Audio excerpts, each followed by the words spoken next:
ભારત સરકાર દ્વારા નવા BNSS એટલે કે ભારતીય નાગરિક સુરક્ષા સંહિતામાં FIR ની જોગવાઈમાં બે પ્રકારના સુધારા કરવામાં આવ્યા છે, જે જાણવું આપ માટે ખૂબ જ જરૂરી અને ઉપયોગી છે.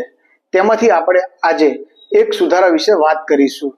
પહેલો સુધારો એવો છે કે તમારે કોઈ પણ નોન કોગ્નિઝેબલ ઓફેન્સ જેમ કે મોબાઈલ ચોરી થઈ જવું, સાયબર ક્રાઇમનો ગુનો કે કોઈ દસ્તાવેજી ખોવાઈ ગયા હોય તમારાથી કે અન્ય કોઈ દાદ ધમકી આપતું હોય એવા ગુના માટે તમારે સ્પેશિયલ પોલીસ સ્ટેશન જઈને FIR નોંધાવવાની જરૂર નથી.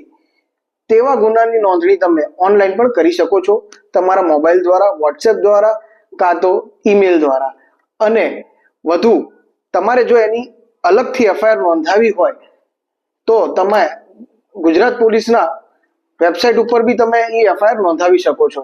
પરંતુ એ કાયદામાં એક તમને બાદ એવો છે કે તમે જ્યારે પણ FIR નોંધાવો છો તેના 72 કલાકની અંદર તમારે જે તે પોલીસ સ્ટેશનમાં જઈને એ FIR માં સહી કરવાની રહેશે, ત્યારે એ FIR વેલિડ ગણાશે.